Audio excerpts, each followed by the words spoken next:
Mes amis, l'heure est grave. Les constructeurs ont un problème, ils voudraient avoir la qualité photo de ça, dans ça.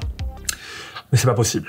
Le problème est de taille, c'est que on a un smartphone qui pèse en moyenne 200 grammes, châssis, écran, batterie, objectif photo intégré, et on a des réflexes, voire des caméras qui vont peser en moyenne 1,2 kg et au-delà. Alors forcément, vous doutez bien que c'est dur pour un smartphone de se rapprocher de ça. Mais c'est là que Apple, Samsung, Huawei, Xiaomi et j'en passe ont été malins. Ils ont fait appel à l'intelligence artificielle. Je vous parle de ça parce qu'on a été contacté par un logiciel qui s'appelle Luminar AI, qui est un logiciel de retouche photo boosté à l'intelligence artificielle. Et quand on a découvert ça dans l'équipe Frandroid, on s'est dit « Oh mais attends, c'est une fenêtre ouverte vers le futur de ce que nos smartphones pourront faire !» Donc voilà, aujourd'hui nous allons parler intelligence artificielle et futur. Surtout, le futur.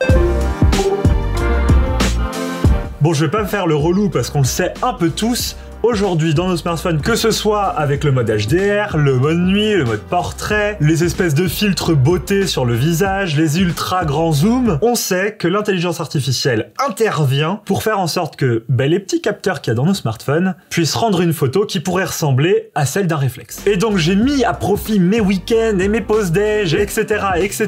pour vous faire des photos avec et sans intelligence artificielle, à bras portants avec les smartphones comme ça.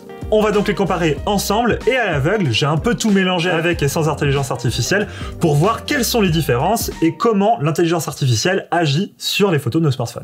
Allez, c'est parti pour la première photo. Nous sommes face à une photo qui a été prise en pleine montagne.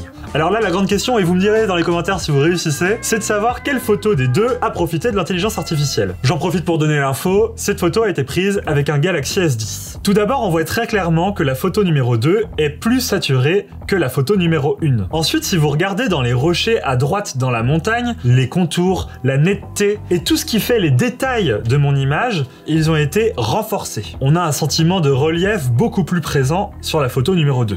Et puis globalement, on remarquera que la photo numéro 1 a une teinte légèrement plus chaude, un peu plus jaune, que la photo numéro 2. Voilà, donc je vous fais pas plus attendre pour savoir laquelle est laquelle, révélation. La photo numéro 1 est sans IA et la photo numéro 2 est avec l'intelligence artificielle. Au final, c'est notable, on voit laquelle est avec, on voit laquelle est sans, mais est-ce que c'est nécessaire? On en conclura sur les prochaines photos.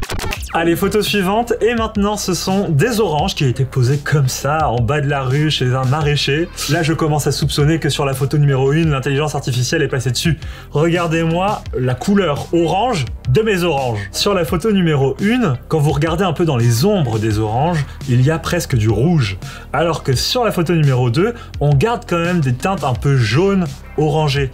Là, dans mes souvenirs, l'optimisateur de scène là, qui tourne en bas quand vous prenez la photo, il avait affiché, il avait reconnu directement, c'est de la nourriture. Elle booste un petit peu les couleurs, surtout les couleurs chaudes, parce que ça donne faim.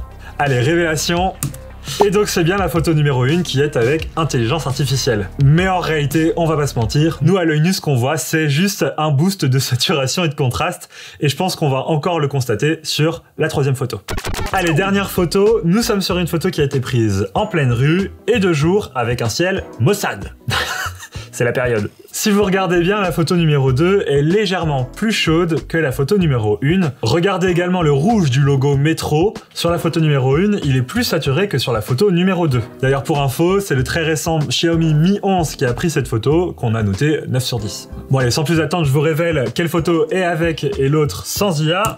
Et c'est la photo numéro 1 qui a l'IA et la photo numéro 2 sans IA. Donc là, on a un ajustement qui est quand même un peu différent de ce qui a été fait tout à l'heure sur la montagne. Donc on voit que l'intelligence artificielle, elle fait des choix. Mais ça reste, on va pas se mentir, un peu mineur quand même comme ajustement. Et je vais vous montrer, justement, avec Luminar AI, comment, selon moi, les smartphones vont évoluer dans leur retouche photo. Voilà, ça y est, j'ai ouvert le logiciel Luminar AI, et là, regardez. Alors laquelle est la vraie, laquelle est la fausse? Je vais vous montrer en tout cas comment on peut arriver à ce genre de résultat avec autant de différences. Je l'ai fait en littéralement 30 secondes, 3 clics quoi. C'était d'ailleurs une photo que j'ai prise en Mongolie lorsqu'on pouvait encore voyager il y a quelques temps. Et ça c'est la version retouchée avec un léger coucher de soleil, les petits oiseaux qui virevoltent au ciel. Et si je vous montre du coup la version non retouchée, c'était ça, avec ce ciel bien pimpant. Et j'ai pris cette photo avec mon smartphone, le Galaxy Note 10.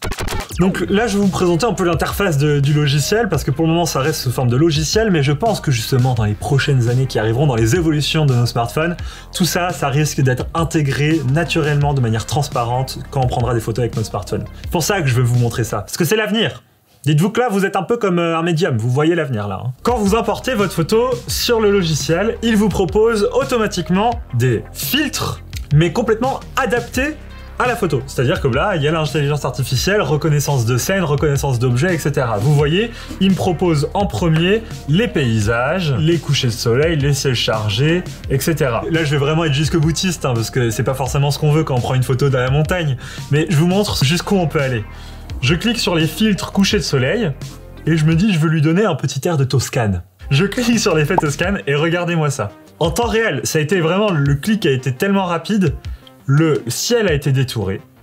Le logiciel m'a ajouté des nuages dans le ciel qui sont légèrement rosés, un nuage éclairé par un soleil qui rase le sol, et la neige ici a pris des teintes beaucoup plus magenta. Et honnêtement, la photo, elle mérite encore 2-3 petits ajustements, mais elle est déjà très crédible. Donc ça, ce premier passage, on va dire que c'est un peu la retouche pour les nuls. C'est quand on a un peu la flemme, on clique sur un filtre, ça nous fait un truc automatique. Maintenant, on va aller dans le mode édition. Et c'est là que ça devient très intéressant. Parce que c'est ce mode édition qui nous montre un peu les entrailles de comment une intelligence artificielle fonctionne. Alors comme vous voyez, il y a toute une liste d'outils sur le côté, et certains outils ont une petite pastille AI, Artificial Intelligence. C'est la retouche du ciel AI. Si j'ouvre l'onglet, en fait, je peux choisir par quel ciel je veux remplacer le ciel de ma photo. Et là, par exemple, vous voyez, je viens de mettre le Dramatic Sunset 3, si vous voulez la ref. Ça, sur Photoshop, ça me prend 5 minutes à détourer au lasso pour que ça soit très propre. Et là, le logiciel l'a fait de manière totalement intelligente. Et il y a une petite fonction que je voudrais vous montrer dans ce ciel AI. Alors je vais changer de ciel par exemple, je vais prendre de Dramatic Sunset 6. Et donc nous avons une option qui est ici, qui s'appelle le rééclairage d'une scène.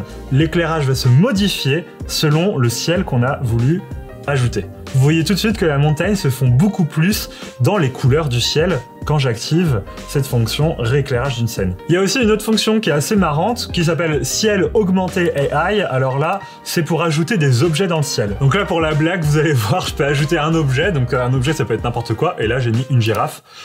En un clic, il a été intégré derrière ma photo. Alors, c'est pas crédible. Mais pour de la création artistique, en fait, on peut mettre ce qu'on veut, n'importe quel PNG, il peut être intégré à l'arrière d'un objet, à l'avant, c'est comme on veut. Donc là, j'ai mis une girafe, donc c'est vraiment un effet créatif, hein, mais c'est quelque chose qui me prendrait vraiment très longtemps à faire sur Photoshop, par exemple. Mais on peut mettre des choses plus crédibles, donc par exemple, je sais pas, des oiseaux. Et là, par exemple, je vais mettre un petit nuage d'oiseaux qui passerait derrière la montagne, là-bas. C'est de l'ordre du crédible, honnêtement. Je l'ai fait, vous l'avez vu, en un clic. Je vous montre juste un avant-après, du coup. Ça, c'est l'après. Ça, c'est la photo de base. Alors la photo de base, elle était très belle, on va pas se mentir. Mais quand même, celle-là, je vais amasser les likes sur Instagram, je le sens.